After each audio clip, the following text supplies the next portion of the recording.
I was invited to my wife's work party without her knowledge. I saw my wife's boss dancing and touching my wife right in front of me.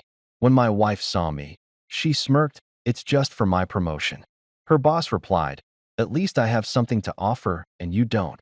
Everyone laughed, but they quickly shut up when they heard my answer. My name's Oliver Marsh, 34, high school English teacher, certified microwave chef, and apparently the last idiot to realize his marriage was doing a slow-motion car crash. If irony were a major subject, I'd teach it from personal experience. Alyssa and I met 8 years ago at a teacher-parent fundraiser where she was volunteering for community outreach, which basically meant looking too good to be there. She was the kind of woman who made ambition look like a beauty contest. Heels so high they could stab a cloud, hair that belonged in a commercial, and a voice that could convince you to buy anything, even regret. I was hooked like a cat seeing a laser pointer. Fast forward to now, and my mornings are a beautiful mix of coffee breath and grading essays that read like crime scenes. Meanwhile, Alyssa's off in her world of leather briefcases and buzzwords.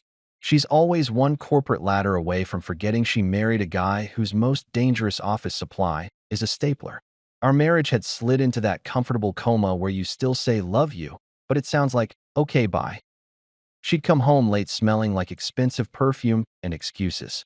I'd pretend to be asleep because nothing kills a teacher's self-esteem faster than realizing your wife's work calendar gets more attention than you do. So when she said, "Babe, I can't make dinner Friday. The firm's hosting a small networking event," I just nodded like a good supportive husband. Teachers don't exactly scream corporate elite. My networking events involve coffee that tastes like burnt hope and arguments about commas. Still, something in her tone made my spidey sense tingle. That sweet, soft voice she uses when she's about to bury the truth under a compliment. Friday night rolled around, and I was home alone with a microwave lasagna and Netflix asking if I was still watching. I was. Because apparently, that's what faithful husbands do. We watch documentaries about penguins while our wives network with men named Damien. Then my phone buzzed. A message from Cynthia H., one of Alyssa's coworkers. She'd accidentally sent me a digital invite to the very same event. Accidentally. Right. That's like accidentally posting your vacation pics while you're on sick leave. I opened it anyway. Gold-trimmed font, penthouse ballroom, live jazz, cocktail attire, the whole 9 yards. It wasn't a small networking event. It was the Met Gala for people who charge $400 an hour to say, "Let's circle back." So I did what any reasonable, slightly suspicious husband would do. I dug out my best blazer, the one that still had chalk dust on it from parent-teacher night, and decided to crash the party. Was it petty? Yes. Was I proud of myself? Also yes. Because if marriage is about communication, sometimes you've got to communicate with your presence, uninvited and in bad lighting. On the drive there, I practiced what I'd say if someone asked why I was there. "Just dropping off her forgotten morals" was my favorite line, but I figured I'd save that for later. Traffic was a nightmare, as if the universe was trying to tell me, "Buddy, stay home and finish your lasagna." But I was committed, like a detective in a Hallmark movie no one asked for. When I got there, the building was the kind that makes you feel poor just by looking at it. Doormen with eyebrows sharper than my salary checked names at the entrance. I mumbled Alyssa Marsh, +1, and prayed the clipboard guy didn't have too much self-respect to question me. He didn't. Bless minimum wage indifference. Inside, the room glowed with the smell of money and perfume so strong it could knock out a horse. I hovered by the door, trying not to look like I was debating whether to steal a canopy or my dignity. A string quartet played something pretentious in the background. Every conversation sounded like a LinkedIn post with a pulse. Then I saw her. Alyssa, my wife, in a dress that probably had its own insurance policy. She was standing next to a man who looked like he'd been built by AI to sell watches and ruin marriages. Damien Shaw, her boss. Even his name sounded like a villain who golfed on weekdays. He was leaning in, laughing at something she said, hand resting a little too comfortably on her lower back. Friendly?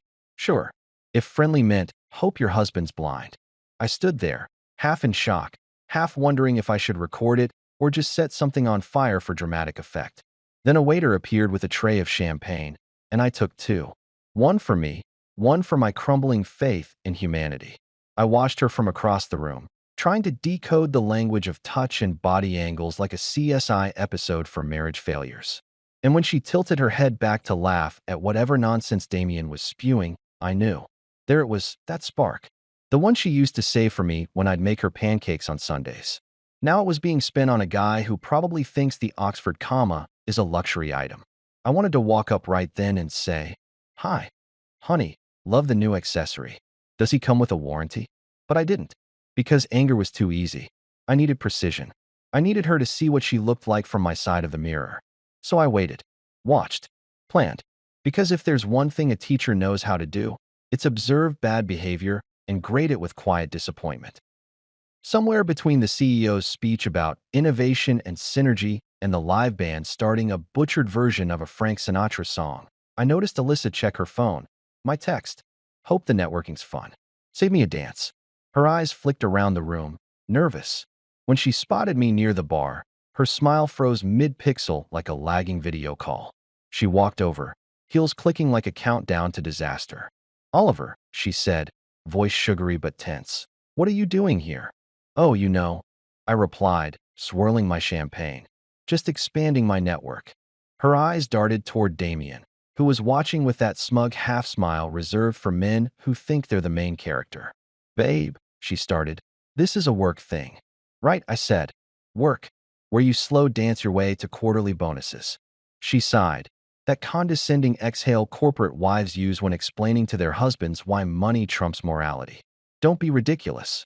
But the problem was, I was starting to feel less ridiculous and more awake. Because for the first time in months, I was seeing her clearly, not as the perfect wife, but as a stranger in a sequined mask. I left before the music stopped. Didn't cause a scene, didn't throw my drink. I just walked out into the night, the cold air biting through my cheap blazer like karma with a sense of humor. On the drive home, I laughed, not because it was funny, but because if I didn't laugh, I'd scream. At home, the house felt different. Quieter, emptier. The kind of quiet that makes you realize you've been living with an echo of someone instead of the real thing.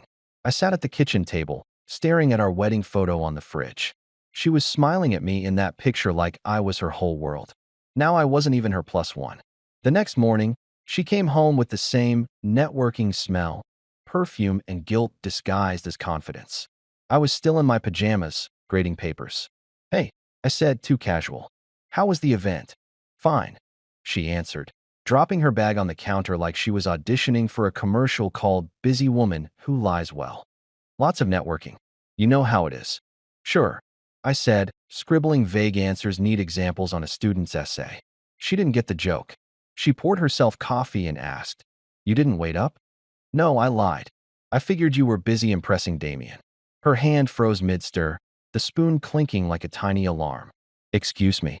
"You heard me," I said softly. "I was there." Her face did this thing where it tried to smile and panic at the same time. "Oliver, why would you?"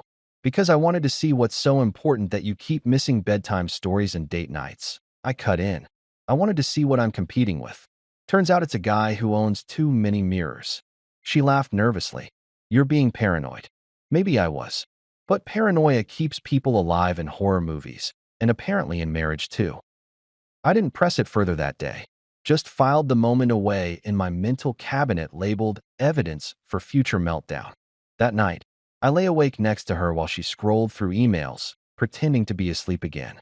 Each click of her phone sounded like a tick of a bomb. If you've ever been in love and felt it slip between your fingers, you know that feeling, the weight of silence pressing against your chest.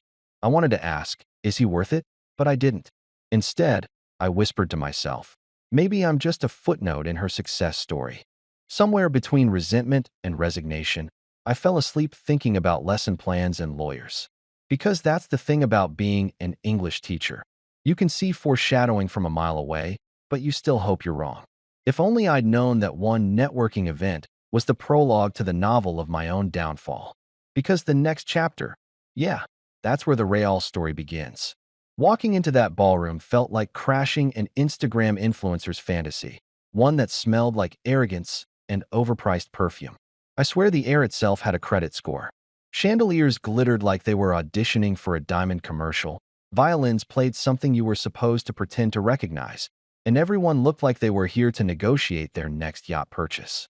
Me? I was just trying to make sure no one noticed my blazer came from a thrift store that proudly sold vintage as code for someone probably died in this. The moment I stepped in, I knew I didn't belong. There was a champagne tower taller than my self-esteem, servers gliding around with trays of hors d'oeuvres so delicate they looked like the food equivalent of apology letters.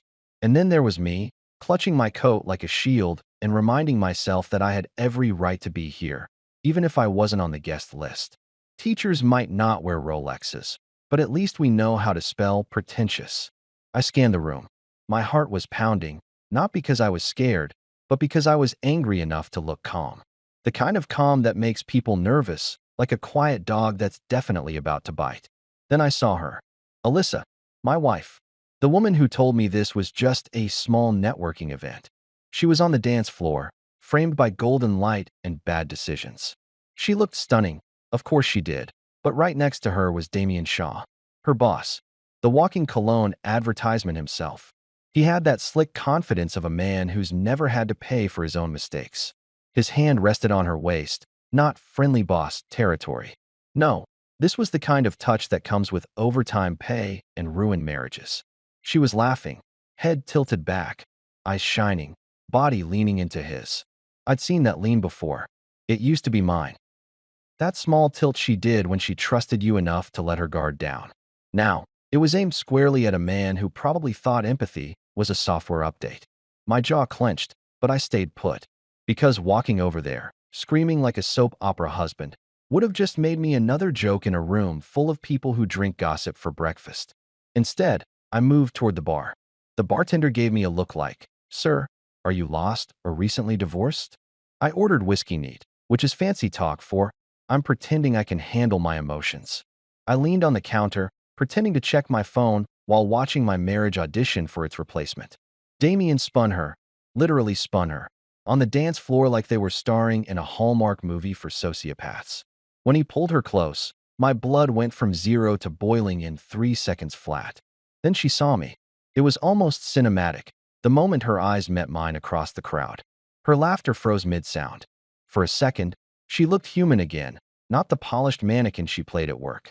Her lips parted slightly, and I could almost hear her thoughts. Oh crap, she didn't expect me to be here. Of course not. I was the safe, predictable husband who never colored outside the lines.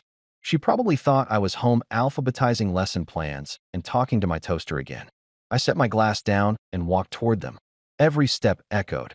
Or maybe that was just my heartbeat beating. What the hell is this? To the rhythm of the jazz band. A few heads turned, whispering. Corporate parties thrive on drama. It's the only thing richer than their appetizers. Damien saw me first, smirked like I'd interrupted his reflection. He didn't move his hand from her waist. He wanted me to see it, to know exactly what power felt like. Oliver, Alyssa said, her voice sugar-coated but strained. What are you doing here? I smiled, calm, polite, terrifying. Oh, you know me. I can't resist a good networking event. Damien chuckled, a low sound that made my fist itch. Didn't realize this was open to educators. The way he said it, like educators was a synonym for pests, made me want to show him what I educate with my hands. I looked him dead in the eye. Yeah, we don't usually get invited to places where people sell their souls with complimentary champagne. Thought I'd check it out. Alyssa's face tightened. Oliver, not here. Oh, sorry. Would you prefer the hotel lobby? A couple nearby actually snorted, trying not to laugh. Damien's smile slipped, just a fraction. He still had that smirk, though, the one rich guys wear when they think money can outtalk morality. Relax, Oliver, he said. It's just for her promotion. She's one of our top performers. Yeah, I said. I bet she performs really well. The crowd shifted, sensing tension like sharks in water. Alyssa grabbed my arm. Please stop, she hissed under her breath, her nails digging into my skin. You're embarrassing yourself. Embarrassing myself? I said, pulling my arm free. Honey, I'm not the one slow dancing for job security. Damien laughed, not a genuine laugh, the kind that's meant to humiliate. At least I have something to offer, and you don't. The laughter that followed from nearby tables wasn't loud, but it was enough to slice through me. That polite, poisonous laughter rich people use when they know they can afford cruelty. It was the sound of someone closing a door you didn't know was open. Alyssa's eyes widened, silently begging me to let it go. But she should have known better. Teachers don't let things go, we correct them. And this was one hell of a teachable moment. I turned to Damien and smiled, calm as Sunday coffee. You're right, I said. You've got something to offer, a lawsuit, an HR complaint, and, if I'm lucky, front row seats to your unemployment hearing. The laughter stopped cold. You could hear the band falter mid-note. Someone at the bar choked on their drink. Damien's grin cracked, like cheap porcelain. Excuse me, he said. Oh, come on, I replied. I teach research for a living, Damien. You really think your expense reports don't leave a paper trail? Maybe next time, try not to charge room service for two. Alyssa went pale. Oliver, stop it. I turned to her, lowering my voice. No, Alyssa, I'm done stopping. You told me this was about your career. I just didn't realize your career came with a king-sized bed and complimentary champagne. Gasps rippled through the crowd. Someone muttered, damn, and the band pretended to tune their instruments just to avoid eye contact. Damien's jaw tightened. You need to leave. I took a slow sip of whiskey. Oh, I will. But I just thought the company should know their employee of the year has been putting in extra hours, off the clock. The CEO, a woman with a haircut that could slice steel, was glaring from across the room. Alyssa was trembling now, torn between fury and fear. You're ruining my reputation, she whispered. I leaned in close enough for her to smell the truth. No, Alyssa, you did that yourself. I'm just narrating. Then I set the empty glass down, gave Damien one last glance, and smiled. Enjoy the party. I hear karma loves a good toast.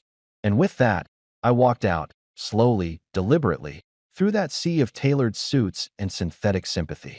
People whispered as I passed. Some pitied me, some admired me, and some just loved the free entertainment. I didn't care. For the first time in months, I wasn't the clueless husband. I was the guy who finally stopped pretending everything was fine. Outside, the air was cold and honest. I stood under the city lights, hands shaking, half from adrenaline, half from disbelief. Somewhere behind me, laughter started again, forced and brittle, like the sound of glass trying to pretend it wasn't broken. I took a deep breath, exhaled the taste of betrayal, and muttered to myself, guess I'm uninvited now. The valet asked if I wanted my ticket validated. I almost laughed. Validated? Yeah, that's exactly what I needed, validation. But I just said, no thanks. Pretty sure my evening's been invalidated enough. As I drove home, the city lights blurred through my windshield like streaks of regret. I wasn't sure if I'd won that night or lost everything. But one thing was certain, I wasn't invisible anymore. I didn't yell, didn't throw a punch, didn't even spill my drink, which, honestly, deserved an award for emotional composure. I just smiled. You know, that quiet, serial killer calm smile that terrifies people more than shouting ever could. That one. The whole room froze like someone had just announced the IRS was here doing random audits. I looked right at Damien Shaw, Mr. Perfect Jawline himself, and said, you're right, Damien. You've got something to offer. A lawsuit, an HR complaint, and, if I'm lucky, front row seats to your unemployment hearing. Silence. You could literally hear the ice cubes sweating in people's glasses. A violinist coughed into his elbow. Someone dropped a shrimp canopy. Even the chandeliers seemed to pause mid-sparkle. Alyssa blinked at me like she'd just been slapped with reality. Oliver, don't be dramatic. I chuckled. Me? Dramatic? Sweetheart, you're the one slow dancing your career into an early midlife crisis. A couple of nervous laughs rippled near the bar. Someone whispered, is he serious? I was very serious. But I wasn't finished. Teachers never are. We live for the full lecture. And by the way, Damien, I added, you might want to stop using company cards for your hotel visits. I teach research skills for a living. I did my homework. The room collectively gasped. If gossip had oxygen, that ballroom would have combusted.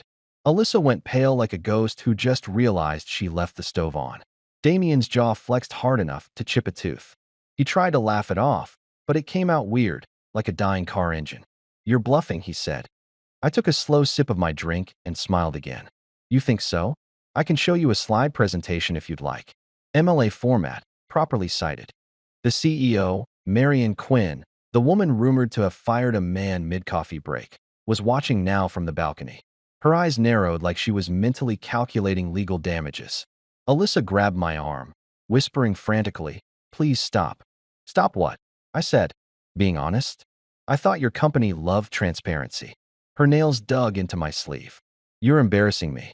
"Embarrassing you?" I raised a brow. "I'm giving your networking event the only authenticity it's ever had." Someone snorted. I swear it was the violinist. Even the bartender looked like he wanted to high-five me. Damien finally snapped. "You've got some nerve, Marsh. You come in here, uninvited, and insult me in front of my colleagues." "Oh, relax," I said, swirling the whiskey. "You'll survive.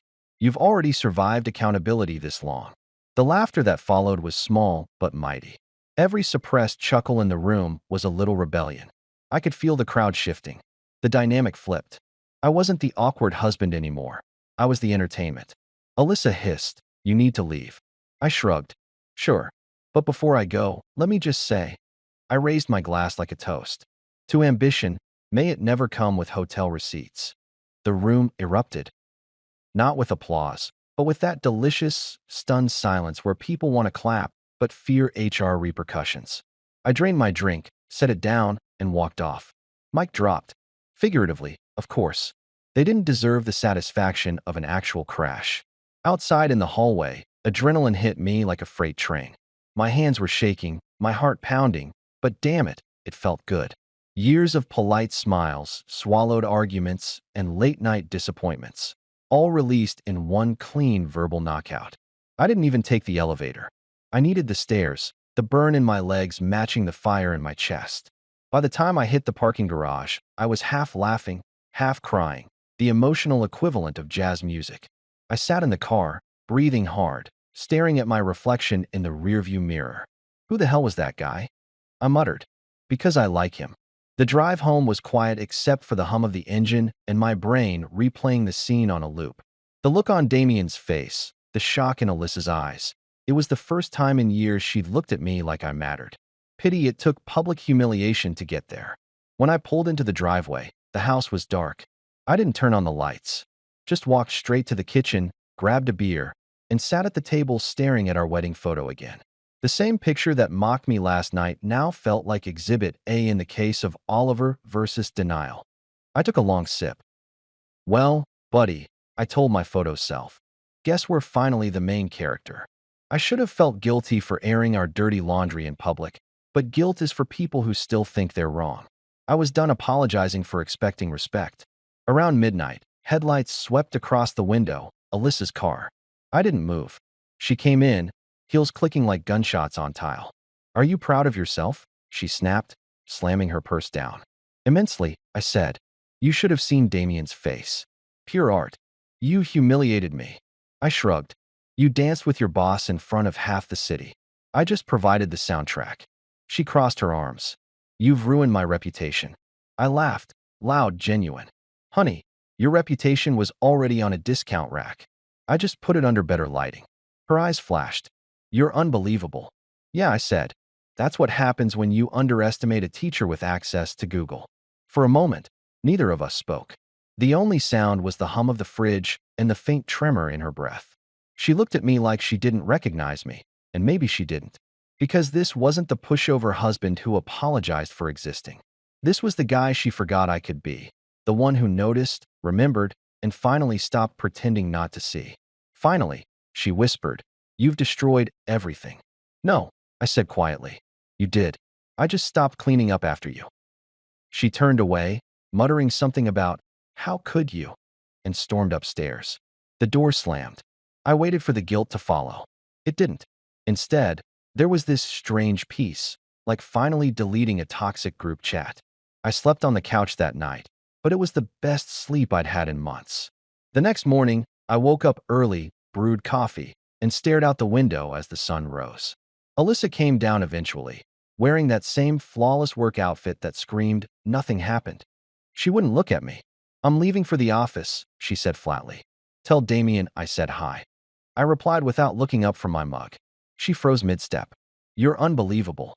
"Still," I said. "Guess I'm consistent." When the door slammed behind her, I smiled into my coffee. I didn't know it yet, but that was the last time she'd leave the house as my wife in spirit, even if not yet on paper. Because from that point forward, I stopped being her safety net. I started being her lesson plan. Later that day, word spread faster than gossip at a PTA meeting. My phone buzzed nonstop, texts from coworkers, even students. Apparently, someone at the party filmed the whole thing. My little mic drop moment had gone semi-viral in corporate group chats. One of my fellow teachers, Reggie, called laughing. "Dude, you roasted a senior VP on camera. You're a legend." "Yeah, great," I said. "Can I add that to my resume?" "Totally." Under conflict resolution, advanced. By lunchtime, I'd received 3 emails from random strangers thanking me for standing up against workplace predators. I hadn't set out to become a folk hero, but apparently, people love a good underdog story. I was mid-sandwich when Alyssa called. I debated answering, then decided curiosity was stronger than pride. Her voice was low, controlled.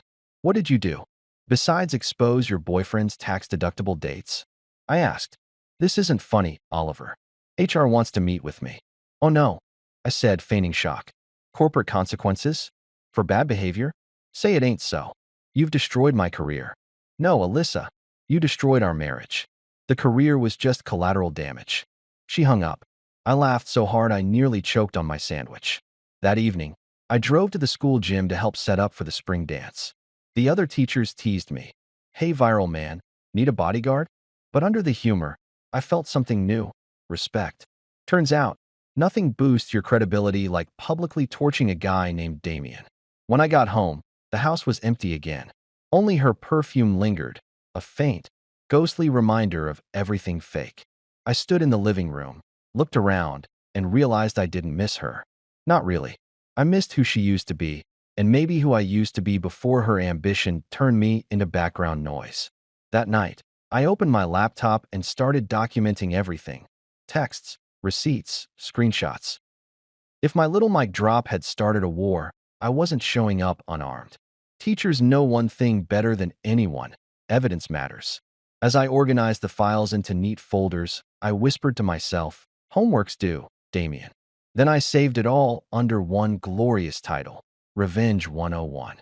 The drive home was quiet, the kind of quiet you can feel pressing against your ribs. The only soundtrack was the squeak of windshield wipers and the distant hum of my conscience laughing at me.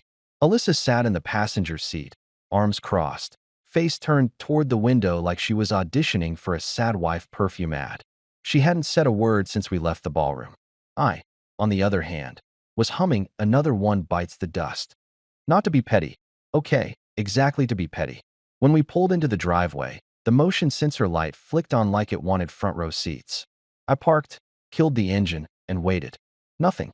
She didn't move. Just sat there, stewing in whatever blend of rage and embarrassment she'd cooked up. Finally, I opened my door and said, "You coming in? Or are you waiting for Damien to pick you up in the company car?" That did it. She slammed the door and marched inside like she was storming the capital of moral superiority. The second the front door shut behind us, she spun around. "You embarrassed me." "Embarrassed you?" I said, kicking off my shoes. "You were slow dancing with your boss like it was dancing with the ethics violations. I'm pretty sure I'm the victim here." Her eyes flared. "You made a scene in front of my colleagues." "Correction," I said, pointing at her. "I made a statement. The scene was already there. You choreographed it with Damien's hand on your waist." She let out one of those sharp laughs that aren't laughs at all, more like the verbal version of eye rolling. "You'll never understand what it takes to succeed." "Oh, believe me," I said. "I understand. It takes a man with a corporate title, a dimly lit hotel bar, and a wife with selective amnesia. God, you're impossible." She poured herself a glass of water like she was in control, but her hands were shaking. "I did it for us." That one almost made me choke. "For us?" That's adorable. Nothing says teamwork like selling your dignity for a promotion. Bravo, Mrs. Marsh, Employee of the Year and Spouse of the Week. "Stop twisting it," she snapped. "You don't know what it's like to have pressure on you. People expect results." "Yeah, well," I said, grabbing a carton of orange juice from the fridge. "I expect my wife not to flirt her way through management. We all live with disappointment." She glared. "You're jealous because you're stuck in a dead-end job." I clinked my glass against hers. "To us, the corporate edition. One of us sells integrity, the other grades essays." I took a sip. "Guess who sleeps better?" Her voice dropped. I worked hard to get where I am. Hard, I said. Oh, I bet. The silence that followed was nuclear. We stood there, two strangers sharing a mortgage and a kitchen full of tension.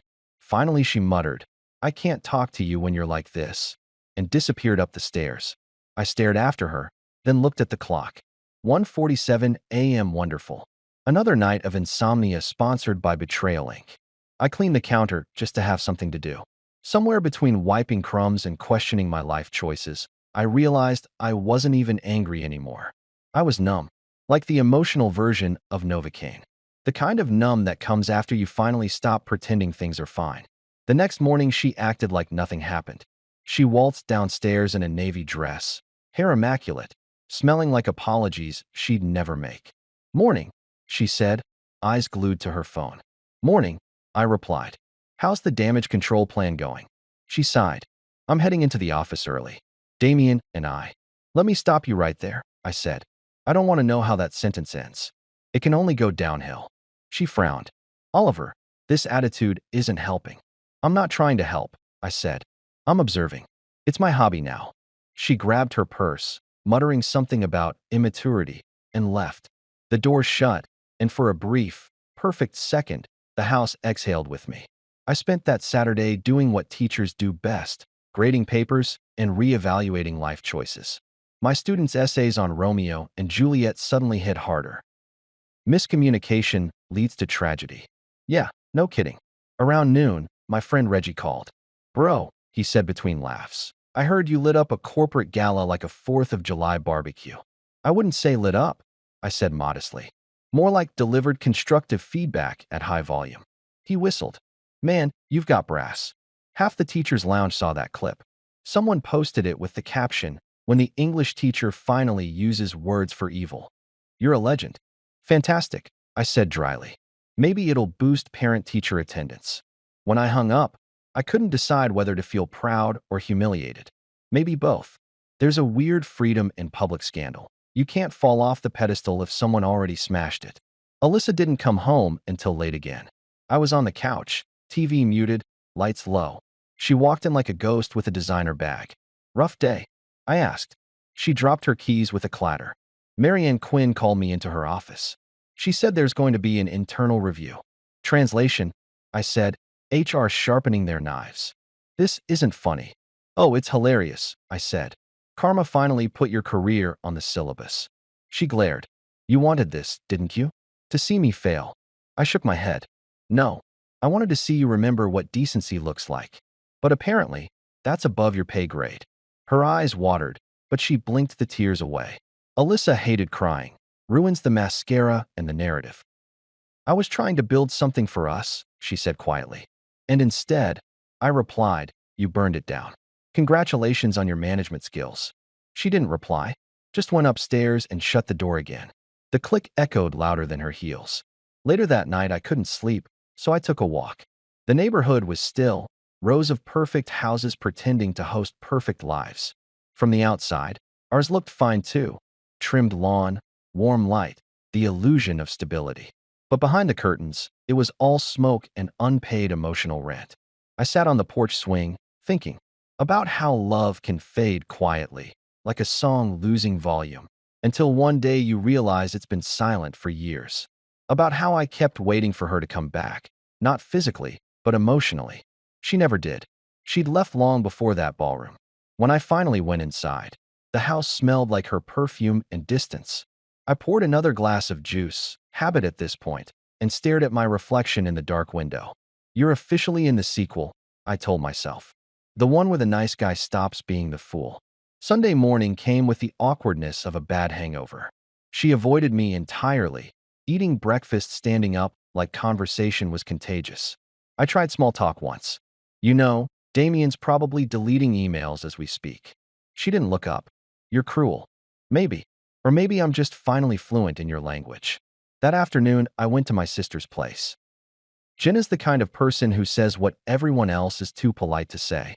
She poured me coffee, sat across the table, and said, So you finally found out your wife's a networking overachiever? Yup. Good for you, she said. Took you long enough. I frowned. You knew? Please. The woman talks like a LinkedIn post. We all knew. I groaned. Fantastic. So I'm the only idiot without a memo. Jenna shrugged. Better late than never. So what's the plan? Survive Monday, I said. Apparently she's under review. She smirked. Corporate karma's a beautiful thing. You just make sure you don't let guilt make you stupid. Meaning? Meaning she's going to spin this as your fault. Don't fall for it. I nodded. Noted. By the time I got home, Alyssa was already there, curled on the couch with her laptop. The glow from the screen made her look softer, younger, almost like the woman I married.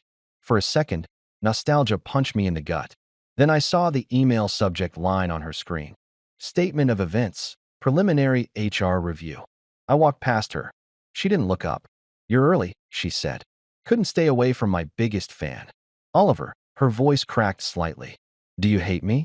I paused. Hate's a strong word. Let's go with deeply disappointed by your life choices. Rolls off the tongue better. She closed the laptop. I made a mistake. Which part? I asked. The dancing? The lying? Or the underestimating the guy who literally grades evidence for a living? She looked down. I didn't mean to hurt you. That's the thing, I said. You didn't mean to. You just did. Over and over. She whispered, Can we start over? I laughed softly. Sure. You bring the time machine. I'll bring the self-respect. The room went quiet again. She turned away, shoulders trembling. For a second, I felt the tiniest flicker of sympathy.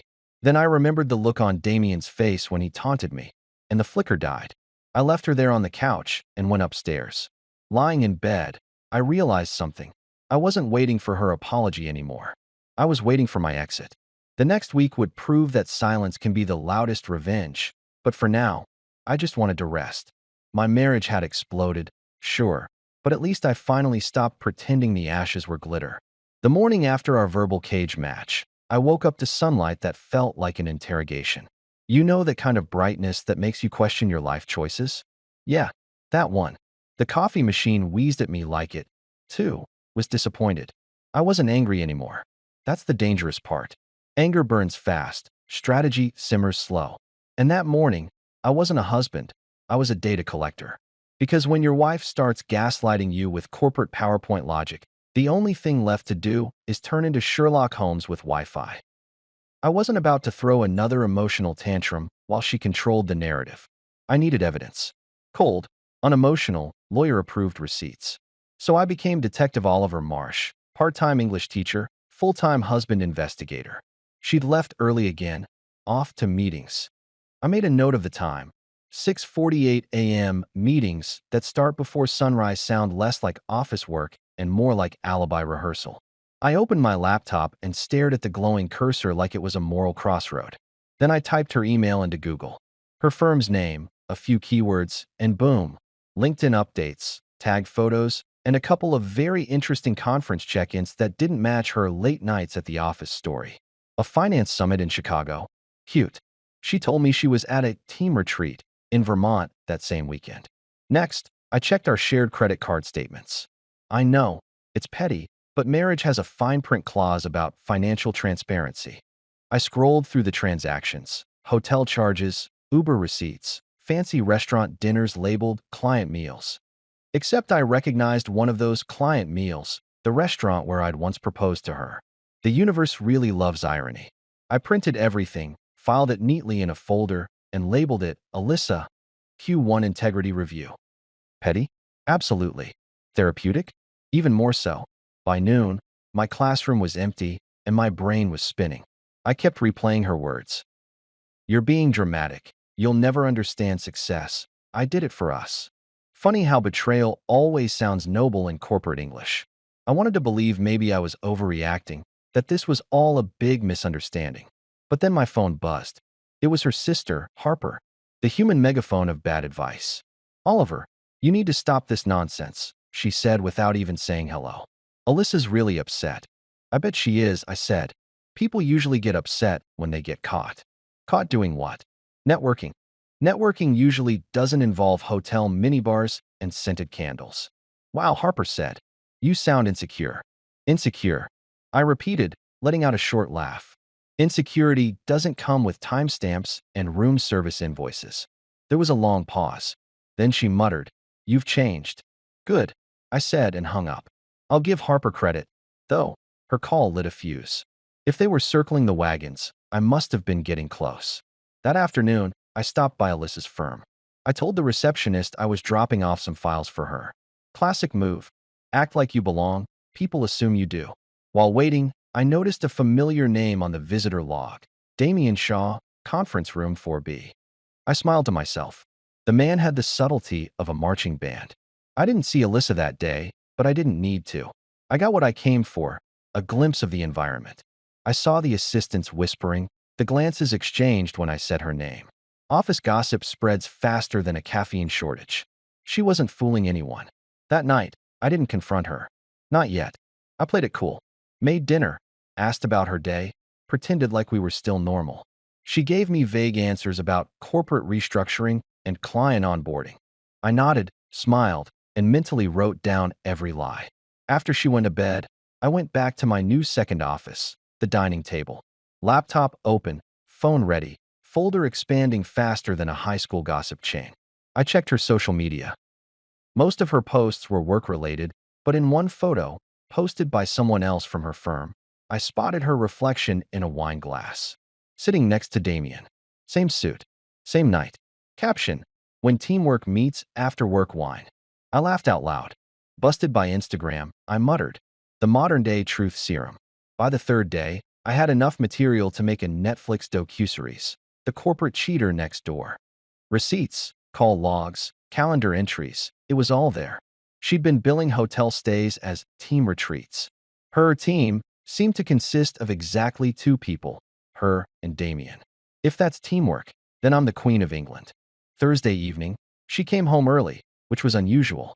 She looked tired, guilty tired. The kind of exhaustion that comes from juggling lies. Hey, she said softly. We need to talk. Oh, finally, I said. Is it about the quarterly integrity report, or are we going straight to the performance review? She frowned. What's that supposed to mean? Just wondering if your hotel's loyalty program gives points for moral bankruptcy. Her jaw clenched. You've been snooping. Investigating, I corrected. There's a difference. Snooping's emotional. Investigation's procedural. She threw her purse on the counter. God, you're unbelievable. Funny, that's what Damien said about you. Probably in a much more flattering tone. Stop it, Oliver, she snapped. You're blowing this out of proportion. Oh, really? I said, walking to the table and pulling out my folder. I slid the stack of papers toward her like a teacher returning a failed test. I've got spreadsheets that say otherwise. She froze, staring at the pages. Her face drained. Where did you get this? Public record, joint accounts, digital breadcrumbs. It's amazing what a man can find when his wife thinks he's too boring to notice. You've invaded my privacy. I laughed. You invaded our marriage. I'm just grading your honesty. Her hands trembled. You're destroying us. No, Alyssa. You already did. I'm just writing the bibliography. She didn't reply. Just stood there, looking smaller than I'd ever seen her. For a moment, I almost felt pity. Almost. Then I remembered the champagne glass in Damien's hand and the smirk on her face when she saw me that night. And the pity turned to resolve. I calmly gathered the papers back into the folder. Here's how this goes, I said. You stop pretending I'm crazy. You stop lying about business trips. And you start thinking about what honesty costs, because next time, your company's going to get the full report. Her eyes filled with tears. You wouldn't. Oh, sweetheart, I said, smiling. You really don't know me anymore. That night, she slept in the guest room. I heard her crying once, quietly, like she thought it would buy sympathy. It didn't. Not anymore. The next morning, I woke up early, made coffee, packed my daughter Maya's lunch. I was determined not to let Alyssa's circus bleed into my kids' world. Maya came downstairs, half asleep, dragging her backpack. Morning, Daddy. Morning, superstar, I said, ruffling her hair. Ready to go wow the world? She nodded, yawning. Mom's still asleep? Yeah, I said softly. She's working from home. I dropped Maya off at school, and for the first time in weeks, I felt something close to calm. The calm of a man who's done being played. Back home, I sat at the table, staring at my folder. I wasn't sure what I'd do with it yet. I just knew that this time, I held the power. Alyssa could spin all the stories she wanted, but I had facts. And facts don't need PR. By the weekend, she tried to act normal again. Made breakfast, small talk, even joked about work. You know, she said carefully, Damien might be getting transferred. Things are changing. I smiled into my coffee. Oh, I bet they are. Her eyes flicked up, reading me, realizing something she should have known long ago. Quiet husbands are scarier than jealous ones. Because jealousy reacts. Quiet calculates.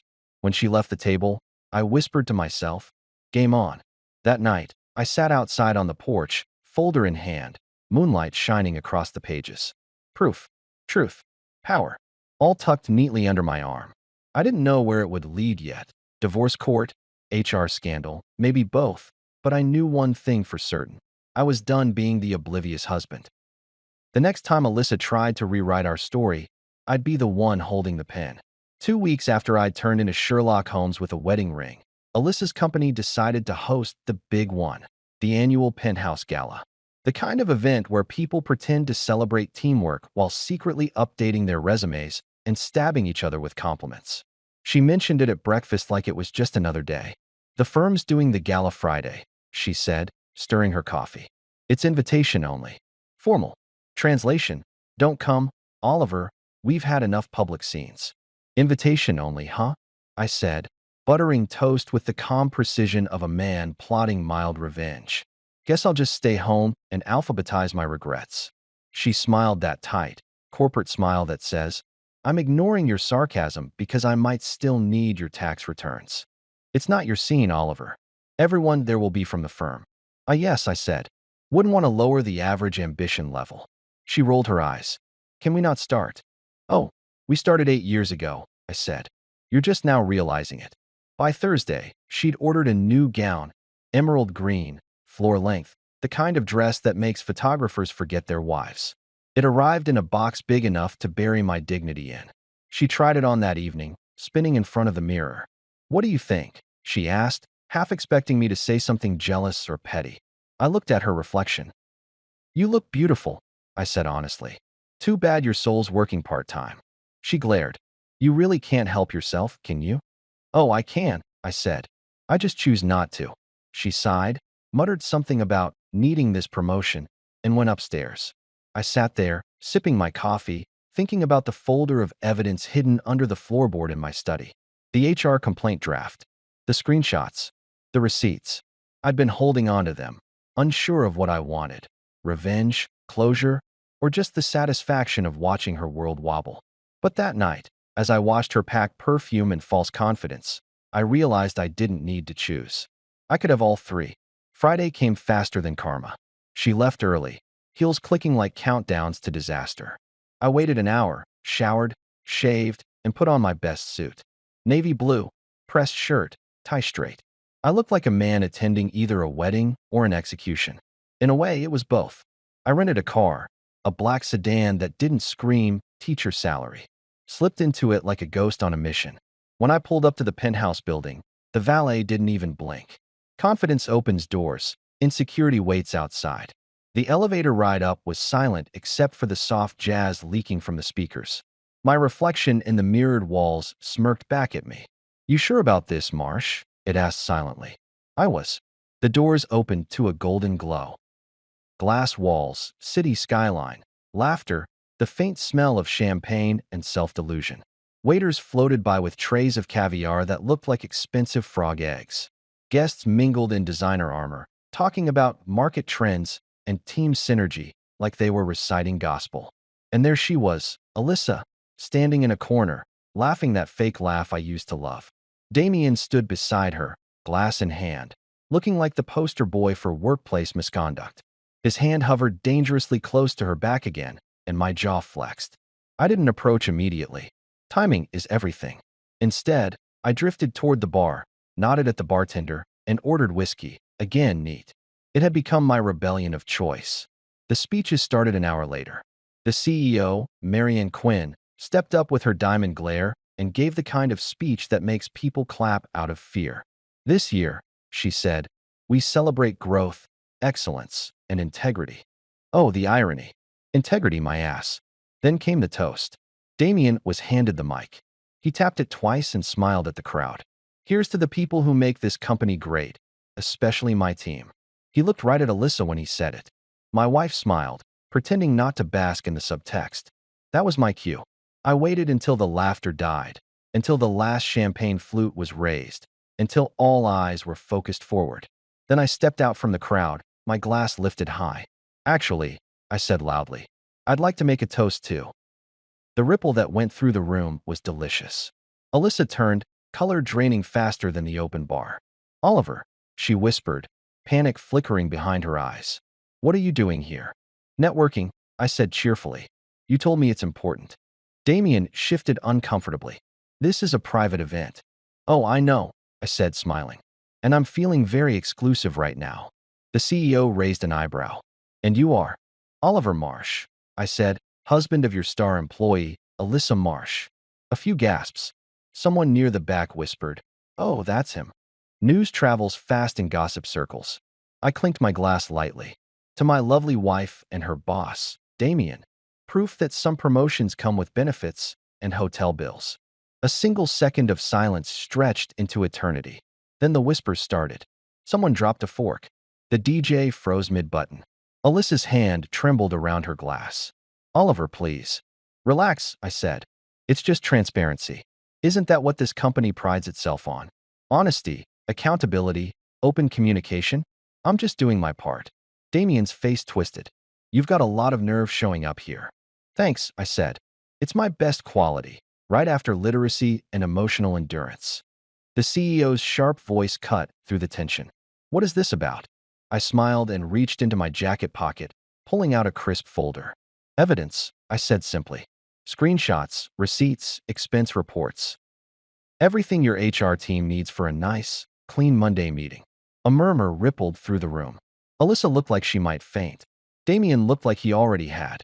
Oliver, please, Alyssa said, voice breaking. Not here. Why not? I said. This is your world, isn't it? You brought me into it when you decided integrity was optional. So, let's share with everyone. The CEO took the folder from my hand, flipping through the pages. Her face went from confusion to disbelief to pure fury in record time. Mr. Shaw, she said icily. We'll discuss this first thing Monday morning. Oh, don't wait that long, I said. Your investors might appreciate urgency. Alyssa reached for my arm. Stop. I looked at her, really looked at her. The woman I once thought was my future now looked like a stranger wearing her skin. You could have just told me the truth, I said quietly. Would have hurt less. The crowd parted as I walked toward the elevator. No one said a word. Even the jazz stopped. The elevator doors slid open, and I stepped inside, turning back just long enough to raise my glass. To honesty, I said. It's a rare vintage. The doors closed. The ride down was silent except for the faint buzz of adrenaline. My reflection in the mirrored panel smiled back, satisfied. I wasn't proud exactly. Pride implies approval. What I felt was justified. Outside, I handed the valet my ticket. The guy grinned. Hell of a show up there, sir. I smirked. Yeah, the reviews will be brutal. When I got home, the house was quiet. I hung my jacket, loosened my tie, and poured a drink. Whiskey, of course. It burned perfectly. Somewhere between the ice melting and the clock striking midnight, my phone buzzed. Unknown number. I didn't answer. 10 minutes later, a text from Alyssa. Why would you humiliate me like that? I stared at the message for a long time. Then I typed back. Consider it my annual performance review. Then I muted her. For the first time in years, the silence in my house didn't feel empty. It felt earned. I sat there, staring out the window at the streetlights, thinking about how strange it is, the way truth changes shape once you stop running from it. 2 weeks ago, I'd have given anything to fix our marriage. Now, I wouldn't give a nickel to save her reputation. And as I leaned back, whiskey in hand, the thought hit me. People spend their lives chasing promotions, titles, applause, but nothing feels better than peace. There's a special kind of silence that follows public humiliation, the kind where even your house feels like it's holding its breath. I woke up the morning after the gala expecting the world to look different. It didn't. The sun still rose, birds still screamed outside like they were being paid hourly, and my coffee still tasted like burnt pennants. But something inside me had shifted. I wasn't the same man who let his wife run public relations for their marriage. I was now the guy who'd crashed a corporate penthouse party, toasted betrayal with champagne, and dropped evidence like confetti. And damn, It felt good. By 9 a.m., Alyssa's name was trending in the local office group chats. I didn't even need to check. I could feel it. Somewhere, Damien Shaw was pacing in his $1,200 shoes, realizing his empire of charm had been built on a foundation of stupid. I sat at my kitchen table, scrolling through emails from colleagues who were too polite to mention the incident, but too curious not to hint. Heard you had quite the evening, one of them wrote. Nice to see poetic justice in action. Another, my wife says she's proud of you, man. I didn't even know his wife. Then came the cherry on top, a short, blunt email from Marion Quinn, the CEO herself. Mr. Marsh, thank you for bringing an important matter to our attention. Rest assured, it's being handled internally. Sincerely, M. Quinn. Translation: Damien was toast, and Alyssa's halo had officially been repossessed. Around noon, Alyssa called. I didn't answer. She tried again, then again. Finally, I picked up, mostly because I wanted to hear how she'd spin this. Her voice came through shaky but polished, like she was holding herself together with LinkedIn affirmations. Oliver, she said, we need to talk. Oh, absolutely, I said, sipping my coffee. Do you want to do this like an HR meeting, or should I take minutes? This isn't funny, she said. You went too far. Really? I thought the gala was all about transparency. I was just contributing. You embarrassed me in front of everyone. I let that sit for a second. Then I said, funny, you said that last time too. I guess humiliation is becoming your love language. You don't understand what this means for me, she snapped. Oh, I do, I said. It means your corporate fairy tale just turned into a cautionary PowerPoint. She went quiet for a moment. Then, softer, they've suspended Damien. I smiled into the phone. Oh, so HR does exist. I was starting to think it was a myth. They're investigating, and they want to talk to me Monday. Perfect, I said. You've got a whole weekend to rehearse your victim monologue. Her tone cracked. Oliver, please. Don't do this. I made a mistake. No, I said, standing and pacing the kitchen.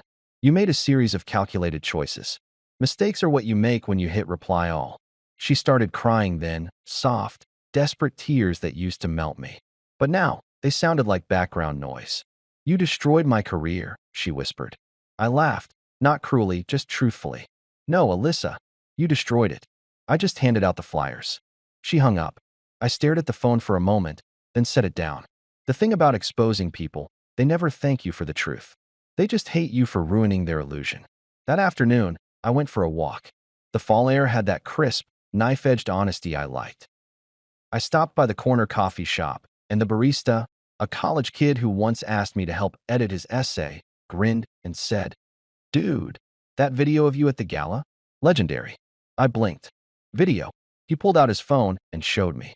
There I was, mid-toast, glass raised, delivering my line with the calmness of a man who'd stopped caring.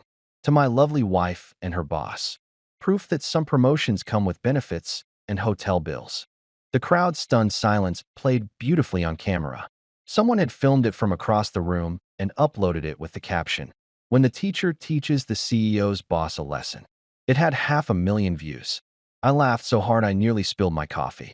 Well, I said, guess I'm trending for the first time since that Shakespeare meme. By the time I got home, my phone was a digital riot. Texts, missed calls, even a message from a podcast producer asking if I wanted to share my story. I ignored it all. Revenge doesn't need interviews. It just needs results. A few hours later, there was a knock on my door. I opened it to find Alyssa standing there. No makeup, eyes red, wearing the same trench coat she used to wear on date nights. Irony's favorite outfit. Can we talk? She asked. I crossed my arms. Sure. You want to sit where you lied or where you ate? She sighed. You've made your point. Oh, I've got more points than your performance review, I said, stepping aside. She sat down at the kitchen table, the same spot where we'd built years of small talk and avoided real conversations. She looked around, like the room itself had turned against her. Oliver, she said softly, you don't know what it's like to work under that kind of pressure. I raised a brow. You're right. I just work with teenagers who think punctuation is optional. But please, tell me more about your dangerous life in marketing. She ignored the jab. Damien pushed boundaries. I didn't want it to go that far. Sure, I said. You just wanted the corner office, not the corner bed. She winced. You're cruel. Cruel is what you did. I said. This is called reciprocation. Tears welled again, but I wasn't falling for it this time. Oliver, please. I've lost everything. I leaned back, arms folded. Then consider this a fresh start. She stared at me. You're really not going to forgive me, are you? Forgive, I said, chuckling. Forgiveness is for people who trip. You built a whole obstacle course. Her shoulders slumped. For the first time, she looked small, like the empire she built on manipulation had finally collapsed. I almost pitied her. Almost. She stood slowly. I'll pack some things tonight, she said quietly. Take your time, I said. Just don't take the coffee maker. That one still tells the truth. When she left, the house fell back into silence. But this time, it didn't sting. It felt clean, peaceful, honest. I poured myself a drink and raised it toward the empty doorway. To exposure, I said. May it always come with good lighting. The following Monday was, by all accounts, a bloodbath. Word from my insider, Cynthia, the same co-worker who'd accidentally sent me the original invite, was that Marion had gone full Game of Thrones on everyone involved. Damien was officially terminated. The company issued a vague statement about leadership transitions and maintaining ethical standards. Corporate translation, he's gone. We're pretending we care. As for Alyssa, she was placed on leave pending review. HR speak for, we're deciding whether to fire you or just bury you quietly. Cynthia sent me a text that afternoon. You didn't hear it from me, but Marion said your presentation was the most efficient whistleblowing she's ever seen. I laughed so hard I almost choked on my sandwich. Whistleblowing. That's one way to put it. By the end of the week, Alyssa moved into her sister's place. Harper called, of course, furious. You ruined her life. Yeah, I said. And before I did, she was using mine as a ladder. You're vindictive, she spat. I prefer results-oriented. She hung up. I toasted the air again. To results. Life started feeling normal again. Or, at least, a new version of normal. The kind where you come home to peace instead of performance.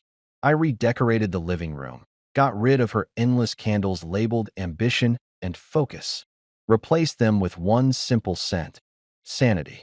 I even started sleeping better, which, after years of anxiety dreams, felt like a promotion in itself. But the best moment came that Friday afternoon when I checked my mail and found an envelope with the firm's logo. Inside was a short letter from Marianne Quinn herself.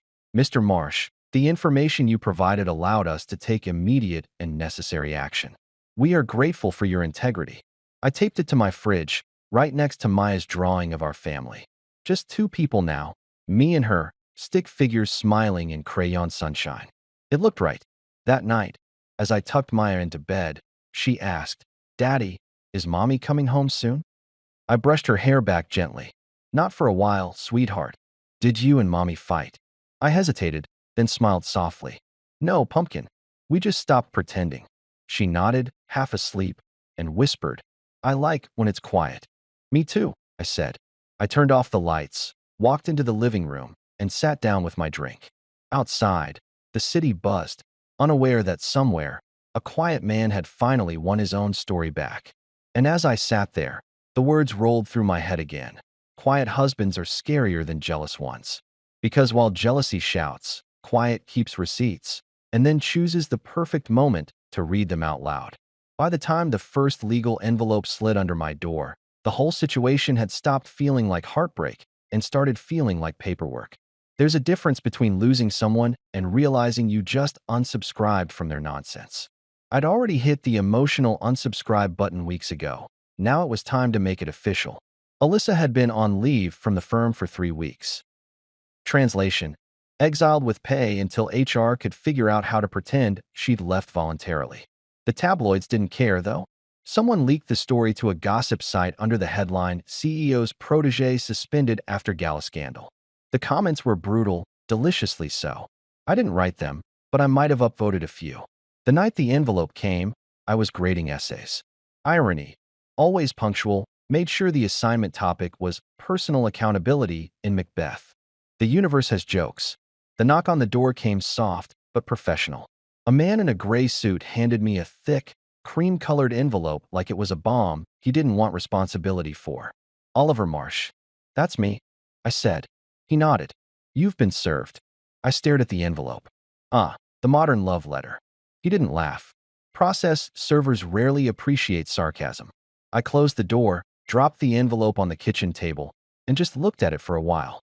My name and hers printed together one last time. Mr. and Mrs. Marsh, in 12-point Times New Roman. It was strangely poetic. The end of our marriage came in the same font as my students' essays. When I finally opened it, I half expected confetti or glitter, some final insult from the universe. Instead, it was clean, sterile legal language. Petition for dissolution of marriage. Grounds: irreconcilable differences. That phrase always made me laugh. We'd been reconciling differences since day one. She liked ambition, I liked sleep. She liked rooftop cocktails, I liked health insurance. The only thing we ever fully agreed on was Wi-Fi speed. The next morning, I called my lawyer, an old college friend named Ben. He's one of those guys who looks like he should narrate crime documentaries. Calm voice, lethal logic. About time, he said when I told him. You ready to be single, Professor Heartbreak? I'm ready to stop being billed for betrayal, I said. He chuckled. Good answer.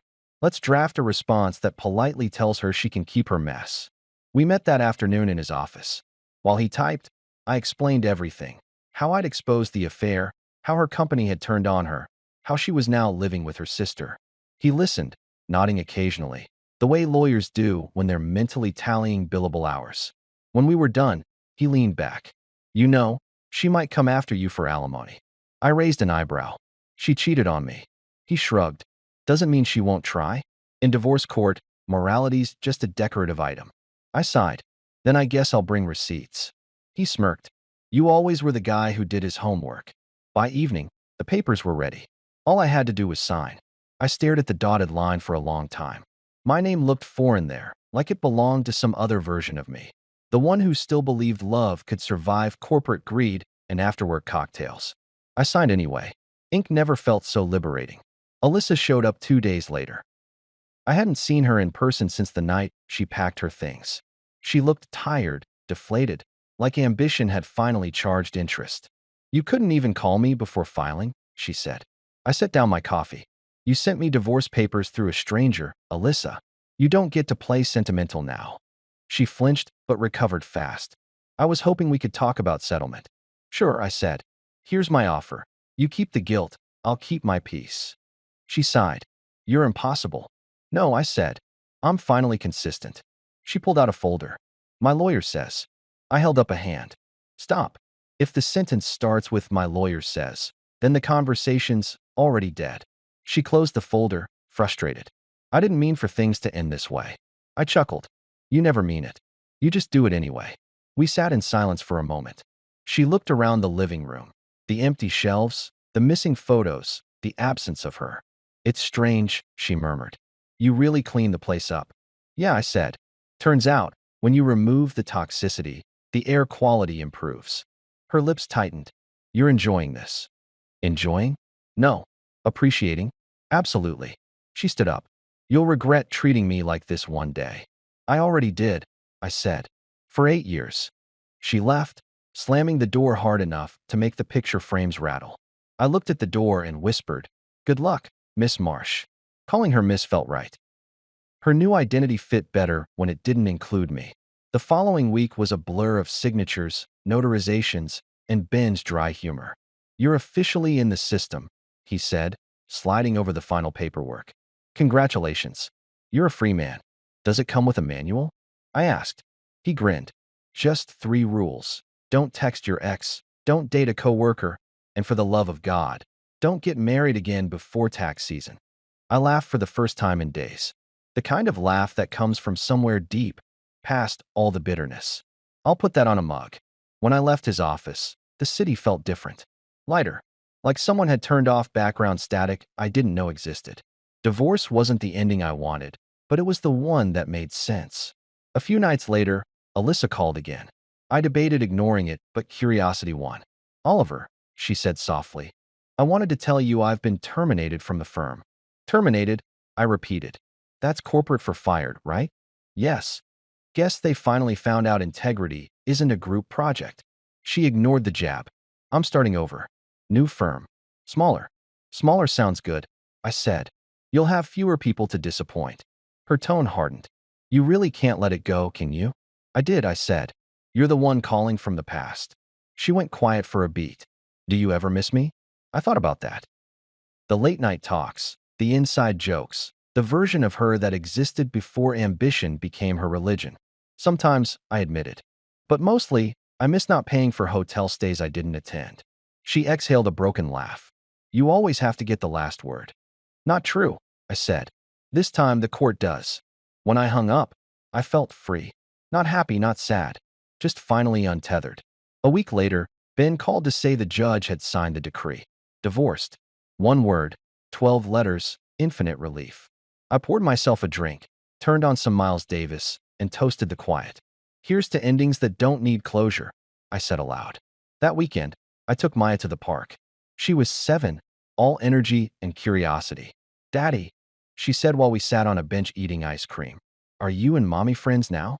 I smiled. We're classmates who don't sit together anymore. She giggled. That's okay. I like it when it's just us. Me too, kid. Me too. Back home, I tucked her in and sat by her bed for a while, watching her sleep. She was the one thing Alyssa couldn't ruin. The one thing that still made sense. Later that night, I pulled out the final divorce document again. There it was, black ink on white paper, the legal equivalent of exhaling. Dissolved. The word looked sterile, but it carried weight. Years of compromise, erased in a paragraph. I folded it carefully and placed it in a drawer. Then I poured myself a drink, orange juice this time. The whiskey had done its job. Now I just wanted clarity. The phone buzzed, another unknown number. For a second, I thought it might be Alyssa again. It wasn't. It was a message from Cynthia. Marian asked if she could reach out. She said she's impressed with how you handled things. I smiled. The irony of getting professional validation from my ex-wife's CO wasn't lost on me. Tell her thanks, I replied. Honesty's my side hustle now. As I went to bed, I realized something. Revenge hadn't been the point anymore. Peace had. Revenge burns fast, but peace lasts longer, and it doesn't require legal fees. I turned off the light, listening to the quiet hum of the house. No more late-night phone calls. No more fake apologies. Just me, my daughter, and a fridge full of groceries I'd actually bought for myself. Before drifting off, I whispered, to freedom, finally tax-deductible. And for the first time in years, I didn't dream about losing anything. Divorce court is a strange mix between a funeral and a stand-up show. Only you're the punchline, and the audience is legally required to keep a straight face. The morning of the hearing, I stood in front of the mirror wearing my best suit and my worst mood. The tie felt too tight, the air too heavy, and my reflection had that look of a man who just realized closure comes with parking fees. Ben, my lawyer, had texted me, "Don't try to be funny. Judges hate funny," which was unfortunate, because sarcasm was the only language I spoke fluently anymore. I got in the car, turned on the radio, and of course the universe queued up a breakup song. I switched it off and drove in silence, practicing my breathing like some kind of meditation app for emotionally exhausted men. The courthouse was already buzzing with people who looked equally miserable. Divorces, custody hearings, financial disputes. Basically the Olympics of regret. I found Ben in the hallway, coffee in hand, looking calm enough to make a monk jealous. Ready, he asked. As I'll ever be, I said. Is there a participation trophy for emotional stability? He smirked. Just don't get disqualified for excessive commentary. When Alyssa arrived, she looked composed. Not glowing, not glamorous, just tired. Her once perfect hair was pulled into a low bun. Her heels looked like they'd lost the will to live, and her eyes darted away from mine as if she could see her own reflection in the wreckage she'd caused. Her lawyer, a tall guy with a voice like an audiobook narrator, greeted Ben with that fake politeness lawyers master early in law school. We took our seats. The judge, a woman in her 50s with reading glasses dangling from a chain, entered like a goddess of weary justice. Let's make this quick, folks, she said. We've got 5 divorces before lunch. She started with the basics: names, addresses, reason for dissolution. Alyssa's lawyer gave the usual speech about irreconcilable differences, and I had to bite my tongue to stop from adding, yeah, mostly between her morals and reality. Then it was my turn. Ben stood up, smooth as butter.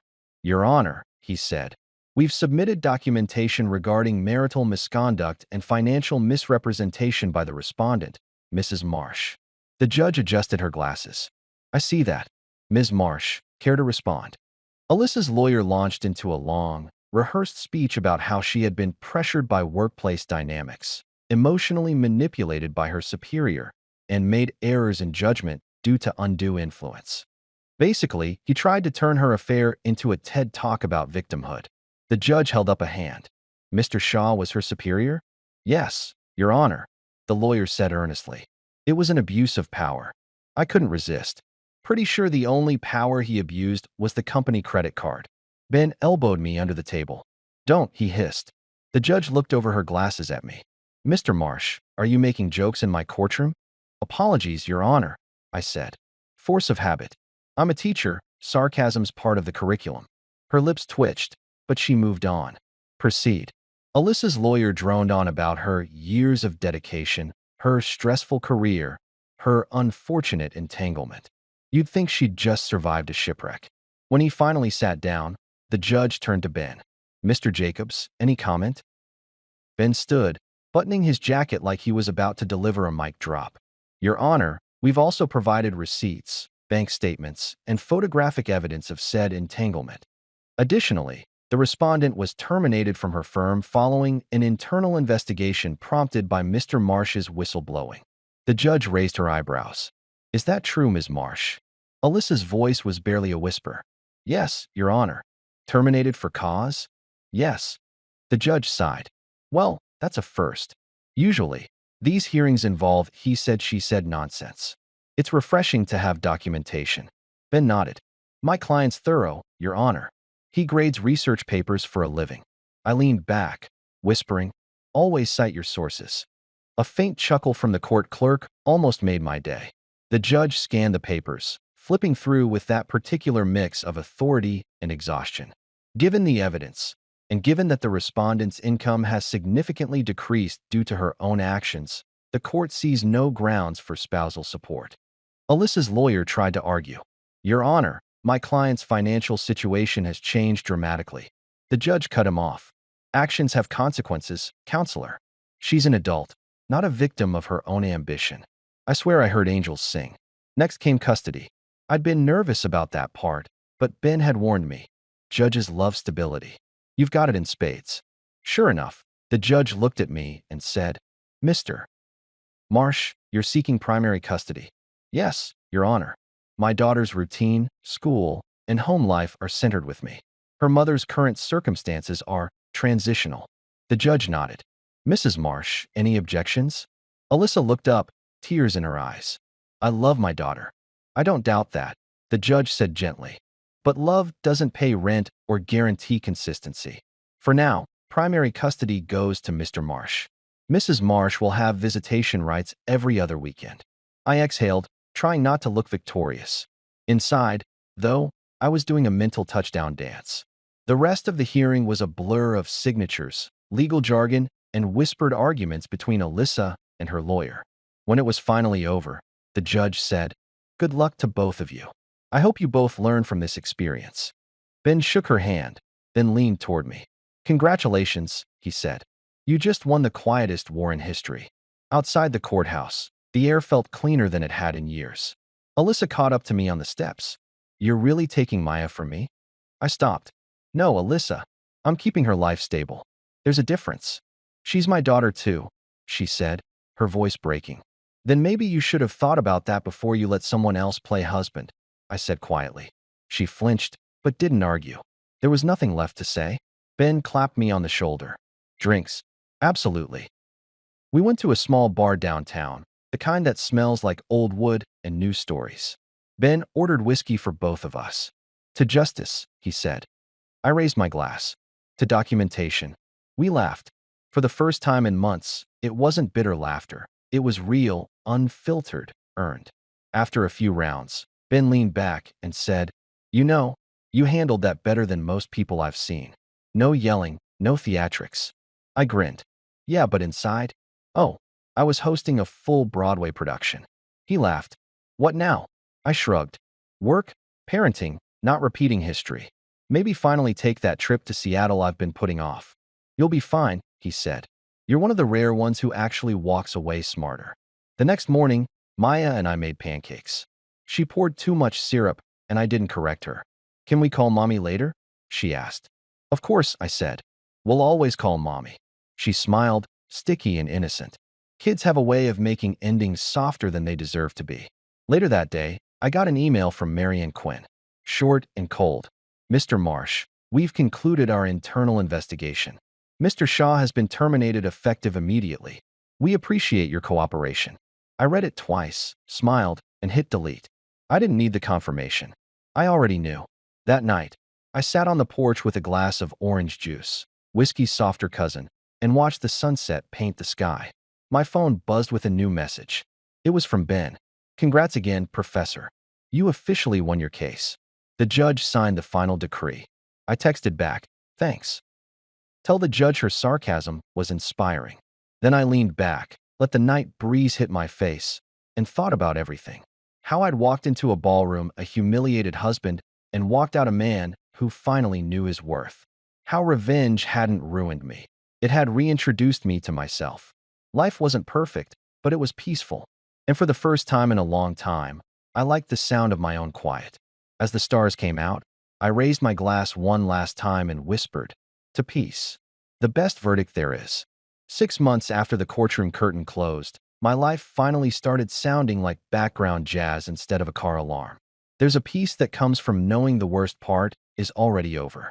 The scandal headlines had faded, the lawyers had stopped calling, and my ex-wife had become just another story I didn't need to finish. What used to be drama was now distant echo. It's funny how silence changes its tone. At first, it felt like punishment, the kind of silence that buzzes in your ears and reminds you something's missing. But eventually it turned soft, like white noise that helps you sleep. These days, I woke up early, made real breakfasts, and actually tasted my coffee instead of using it to survive emotional hangovers. Friday evenings were my favorite. The teacher's lounge had a new ritual. 3 of us would meet at Rosie's diner after class, trade war stories about grading, and pretend the world made sense. It wasn't glamorous, but it was mine. That night, Reggie, the math teacher who could find a joke in a funeral, slid into the booth beside me. Bro, he said, you realize this is the first Friday you haven't mentioned your ex in, like, forever? Really? I said, pretending to think. Guess healing finally hit its due date. He laughed. Man, you're trending in the teacher's lounge. Half the staff's still quoting your courtroom one-liners. I grinned. Hey, if public humiliation gives me a legacy, I'll take it. Rosie, the owner, brought over our usual burgers and fries that could clog a soul. She gave me a warm smile. Heard your ex started at some new firm downtown. I raised an eyebrow. Oh, gossip travels faster than grading deadlines. She came in here last week, Rosie said. Didn't order, just sat with her laptop for an hour. Looked lost. Yeah, I said softly. Ambition without an audience usually does. Reggie nudged me. So what's next for Professor Peaceful? You gonna start dating again? I laughed. Dating? Please. I just got promoted to peace and quiet. Not giving up that corner office anytime soon. He chuckled. Fair. But don't let peace turn into isolation. There's a difference. Noted, I said, though I wasn't sure I believed him. When I got home, the house smelled like detergent and calm, the kind of clean that isn't just physical. Maya was at my sister Jenna's for the weekend, so it was just me and the steady hum of the refrigerator. I poured myself a drink. Orange juice, no whiskey, and turned on some Miles Davis. Sometimes, in those quiet moments, I'd replay everything. The ballroom, the confrontation, the courtroom. I didn't feel anger anymore, just perspective. People always think revenge ends with fireworks. It doesn't. It ends with a man sitting alone, finally breathing without someone else controlling the rhythm. Saturday morning, Jenna called. Hey, she said, Maya's been asking if you're still mad at Mommy. Mad? I said. No, just done. She told Maya she's sorry. Good, I said. Maybe she can start with herself. Jenna hesitated. She also asked if she could come by to talk. Here. I asked, surprised. She said she wanted to apologize in person. Closure, maybe. I sighed. Yeah, sure. Closure's the word people use when they're late to accountability. Still, I agreed. And a few hours later, Alyssa showed up at my door. She looked different, simpler. No designer purse, no sharp heels. Just jeans, a cardigan, and a nervous smile. Hey, she said softly. Hey, I replied, holding the door open but not moving aside yet. What's this about? I just wanted to say I'm sorry, she said. For everything. I folded my arms. Everything's a pretty big word. You might want to be specific. She took a deep breath. For the lies. For the way I treated you. For forgetting what mattered. The old me would have jumped in with sarcasm. The new me just nodded. Okay. She blinked. That's it. Okay. Yeah, I said. What else is there? You did it. I survived it. We're here. Her eyes glistened. I don't expect forgiveness. Good, I said. Because forgiveness is overrated. People use it like a coupon for redemption. A tear rolled down her cheek. You really don't care anymore, do you? I hesitated. I cared for a long time. Now I just understand. She wiped her eyes. Maya says you're happier. I am. She nodded. I'm glad. Really. For a brief moment. There was silence. The same kind that used to sting, but now felt like peace settling between us. Before leaving, she said quietly, You were a good husband, Oliver. I smiled faintly. And you were a great lesson. When the door closed behind her, I didn't feel triumph. Just finality. The kind that doesn't shout. It sighs. That night, I went to a small bar downtown with Reggie and a few coworkers. Nothing fancy, just laughter, cheap beer, and a jukebox stuck on classic rock. When the bartender asked if anyone wanted to make a toast, Reggie elbowed me. Come on, Mr. Closure, give us one. I stood, raised my glass, and said, To mistakes, the best teachers I've ever had. The table erupted in cheers. Even the bartender clapped. As I sat back down, my phone buzzed. A message from Ben. Congrats, Marsh. Settlement finalized. You're officially debt-free and divorce-free. I grinned and typed back, best 2 words in the English language. When I got home later, the sky was streaked with orange and purple. I stood on the porch, listening to the cicadas, and thought about how different life looked now. The man who once begged for attention was now grateful for silence. The husband who once chased validation now chased pancakes with his daughter on Sunday mornings. A few days later, Maya and I went to the park. She ran ahead, laughing, while I sat on a bench with my coffee. A woman sitting nearby smiled at me. She's adorable, she said. Thanks, I replied. She gets it from her mom's side. The good parts, anyway. We talked for a while. Her name was Claire. She was a single mom, too. A nurse, witty, warm, the kind of person who could make small talk feel like therapy. When she laughed, it sounded genuine, something I hadn't heard in years. After she left, Maya nudged me. You were smiling a lot, Daddy. Was I? Yeah, she said. You should do that more. Out of the mouths of babes, right? That night, after tucking her in, I sat on the couch and thought about how far I'd come. The old version of me had measured success and love by stability. The new one measured it by peace. People always ask what I said that night at the gala after Damien insulted me. What exact words ended it all? The video only caught the toast, not the last line I whispered before walking out. But I remember. I leaned toward him, smiled, and said, I didn't lose my wife tonight. I lost my biggest expense. It was petty. It was perfect. And it was the moment I stopped being the oblivious husband and started being my own damn hero. These days, I still teach English, still correct essays, still hand out grades. But every once in a while, when I'm marking some kid's paper about betrayal or redemption, I smile to myself. Because somewhere out there, Alyssa's probably still rewriting her resume, trying to erase the chapter where she underestimated a man who could write his own ending. And me? I already have mine. Sunday morning came soft and golden. Maya and I made breakfast together, eggs, toast, orange juice. She spilled half of it, but I didn't care. She looked up and said, Daddy, are you happy now? I paused, really thinking about it. Then I smiled. Yeah, kiddo, I think I am. She grinned. Can we make a toast? I laughed. Sure. What are we toasting to? She raised her tiny cup of orange juice. To us. I clinked mine against hers. To us, I echoed. And for the first time since all this started, I realized that was the only toast that ever really mattered.